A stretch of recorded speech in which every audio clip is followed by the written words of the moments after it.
মৰমৰ ছাত্ৰ-ছাত্ৰীসকল তোমালোকক মোৰ ইউটিউব চেনেলটোলৈ স্বাগতম জনাইছোঁ।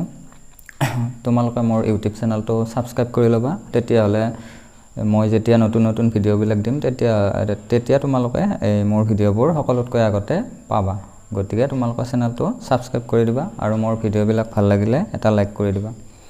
আজি আমি আলোচনা কৰিম সপ্তম শ্ৰেণীৰ ইংৰাজী কিতাপখনৰ লেসন নম্বৰ 4 কাইণ্ডনেছ পাঠটোৰ আমাৰ কেইটামান প্ৰশ্ন উত্তৰ কৰিবলৈ ৰৈ গৈছিলে।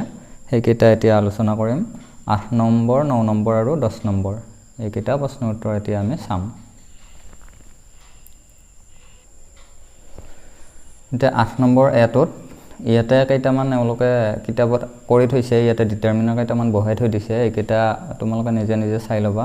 গোটেইকেইটা ইয়াতে বহুৱাই থোৱা আছে, ইয়াতে খালী ঠাই দিছে, গোটেইকেইটা ইয়াতে তেওঁলোকে বহুৱাই দিছে। এতিয়া আমি কৰিব লাগিব এই তলৰখিনি কেইটামান খালী ঠাই আছে, আমি সেইকেইটা পূৰণ কৰিব লাগিব। এইকেইটা ডিটাৰমিনাৰ্ছ বুলি কয়, আৱাৰ, হিজ, হাৰ, এইবিলাক this, their, his, their, my, and এইবিলাক সকলোবোৰ এইবিলাক ডিটাৰমিনাৰ্ছ। গতিকে আমি যেতিয়া গ্ৰামাৰ পঢ়িম তেতিয়া আমি এইবোৰৰ বিষয়ে আমি ভালকৈ পঢ়িম। এতিয়া জাষ্ট তোমালোকে কুৱেশ্যন এনচাৰখিনি জানি থোৱা। এতিয়া ক'ত কি বহিব মই দেখুৱাই গৈছোঁ। ৰোহিতে নিজৰ বিষয়ে কেইটামান ইয়াতে বাক্য কৈছে, ৰোহিত নামৰ এজন ল'ৰাই, আৰু ইয়াতে কেইটামান ব্ৰেকেটৰ ভিতৰত ডিটাৰমিনাৰ্ছ দিছে, সেইকেইটা আমি নিজে বহুৱাই দিব লাগিব। মানে কোনটো শুদ্ধ হ'ব সেইটো বহুৱাব লাগিব, যিটো শুদ্ধ সেইটো বহুৱাই দিব লাগিব। ইয়াতে প্ৰথমতে ইয়াতে এটা খালী ঠাই আছে, এইখিনিত হ'ব আৱাৰ। ব্ৰেকেটৰ ভিতৰত আছে আৱাৰ, হিজ, হাৰ। গতিকে ইয়াতে আমি আৱাৰ দিম। Our locality is called Boragaon. It is beside the National Highway bypass. You can see my house right from the road. It is the one with a green roof. Next to our house is my uncle's bungalow. His roof is also green, but it has a red border. Every house in our lane has a beautiful garden with lots of flowers and big trees. My mother loves spending time tending to her favorite plants. She and our neighbors sometimes have garden competitions. My friends and I love these competitions because everyone decorates their houses and we all come together to clean the neighborhood. গতিকে তোমালোকে এইখিনি এতিয়া গম পালা ক'ত কি বহিব। যেতিয়া গ্ৰামাৰ পঢ়িম তেতিয়া তোমালোকক এই ডিটাৰমিনাৰ্ছবিলাক মই ভালদৰে শিকাই দিম। তাৰপিছত আছে ইয়াতে 8 নম্বৰৰ বি, ইয়াতো কেইটামান আমি ডিটাৰমিনাৰ বহুৱাব লাগিব। খালী ঠাই দিয়া আছে, আমি খালী ঠাইখিনি পূৰ কৰিব লাগিব। 1 নম্বৰত আছে there is dash water in the jug. ইয়াতে ব্ৰেকেটৰ ভিতৰত আছে চাম, এনি মেনি, গতিকে ইয়াতে বহিব চাম। দেয়াৰ ইজ চাম ৱাটাৰ ইন দ্য জগ, মানে জগটোত অলপ পানী আছে। The teachers gave him a lot of advice. Many, much, a lot of, ইয়াতে বহিব a lot of। 3 number each of the boys was given a prize. Each, every, much, ইয়াতে বহিব each। 4 number he relies on the few friends he has. Little, few, any আছে, ইয়াতে few বহিব। 5 number there are a few books on the shelf. You may choose one. Few, a few, the few আছে, ইয়াতে বহিব a few। 6 number do you have any relatives in the city? Some, any, few আছে, ইয়াতে any বহিব। তাৰপিছত 7 number he is an electrical engineer. a n d আছে, ইয়াতে বহিব n। আৰু 8 number he left an hour ago. a n d আছে, ইয়াতে বহিব n। n কেতিয়া বহে? যেতিয়া ভাৱেল শব্দটোত ভাৱেলেৰে আৰম্ভ হয় তেতিয়া n বহে। আৰু ইয়াতে এইটো এইচটো ভাৱেল নহয়, তথাপি ইয়াৰ উচ্চাৰণটো ভাৱেলৰ নিচিনা হৈছে। আৱাৰ বুলি কওঁতে অ'টোৰ উচ্চাৰণ আগতে আহিছে, এইচটোৰ উচ্চাৰণ নাই, গতিকে ভাৱেলৰ উচ্চাৰণ হোৱাৰ কাৰণে ইয়াতেও n বহিছে।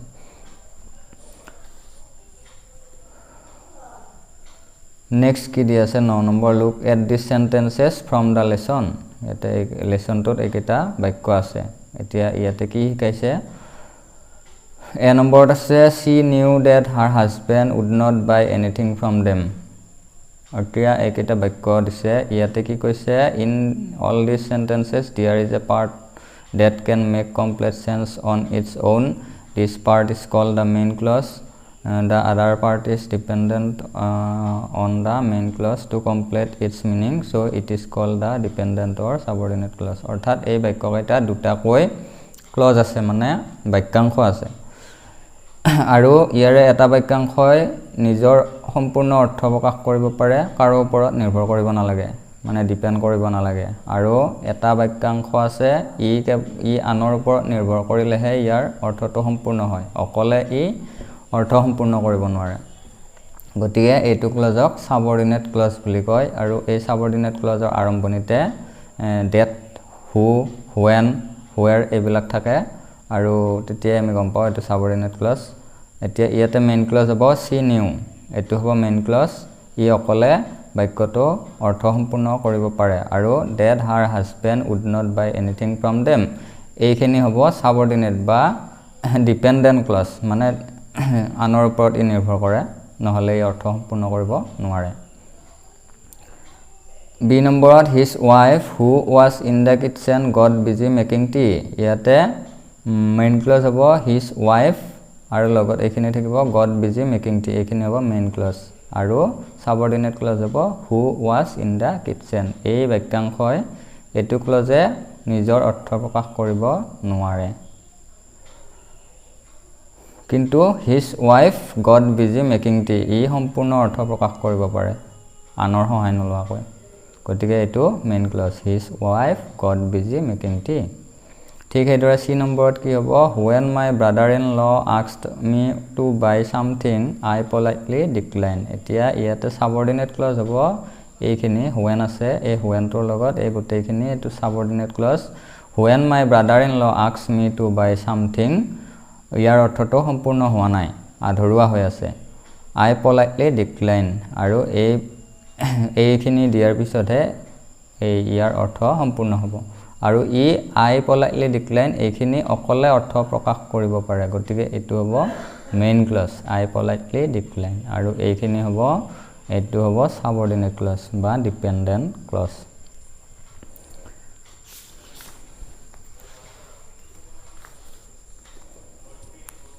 এতিয়া কি কৈছে, now can you say which parts of the sentences in B and C are the main clauses, এতিয়া কৈছে বি নম্বৰ আৰু চি নম্বৰ বাক্যত থকা মেইন ক্লজ কেইটা তুমি বিচাৰি উলিয়াব পাৰিবানে বা ক'ব পাৰিবানে? এতিয়া মই লিখি দিছোঁ ইয়াতে, বি নম্বৰত মেইন ক্লজ হ'ব his wife got busy making T, আৰু চি নম্বৰত মেইন ক্লজ হ'ব আই পলাইটলি ডিক্লাইন, এইমাত্ৰ মই দেখুৱাই দিছোঁ, তাত ইয়াতে লিখিছোঁ মেইন ক্লজ, সাবঅৰ্ডিনেট ক্লজখিনি লিখিব দিয়া নাই, অনলি মেইন ক্লজটো লিখিব দিছে।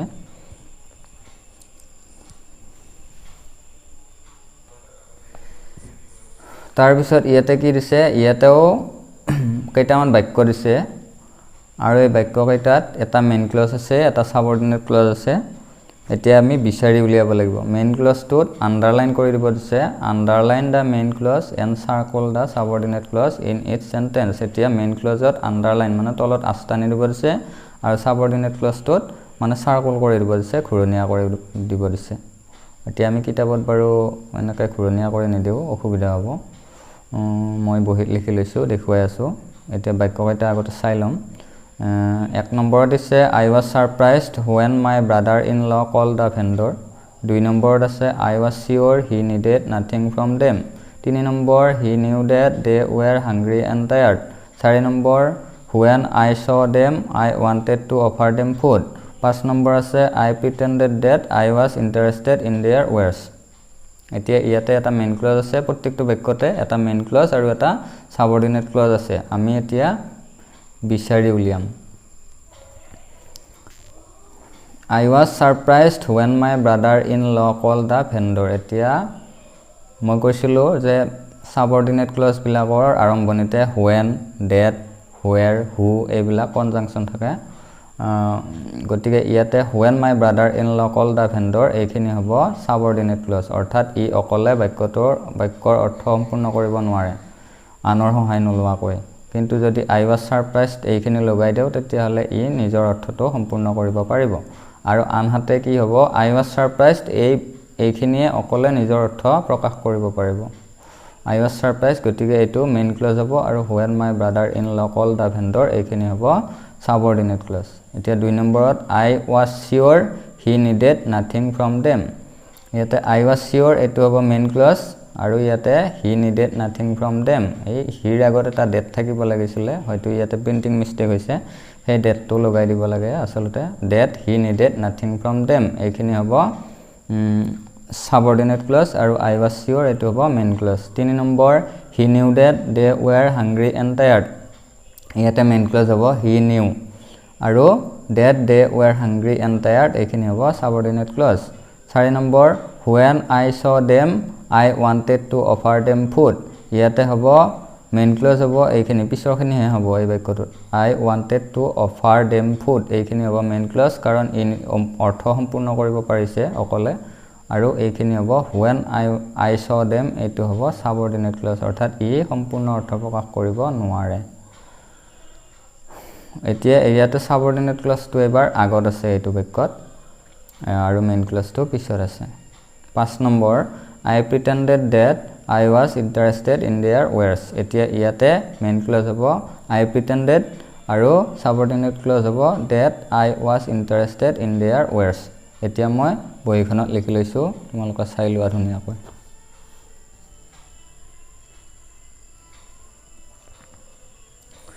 main clause ইয়াতে লিখিলো subordinate clause আৰু প্ৰতিটো বাক্যৰে নম্বৰ গিটা দি লৈছো এতে 1 নম্বৰত I was surprised এইটো main clause when my brother-in-law called the vendor এইটো হ'ব subordinate clause 2 number I was sure এইটো main clause he needed nothing from them এইটো হ'ব subordinate clause তাৰ পিছত 3 নম্বৰ he knew এইটো main clause আৰু subordinate clause হ'ব that they were hungry and tired 4 number I wanted to offer them food এইটো main clause আৰু subordinate clause when I saw them 5 number I pretended এইটো হ'ব main clause আৰু subordinate clause হ'ব that I was interested in their wares গতিকে তোমালোক এইখিনি লিখি লবা বহিত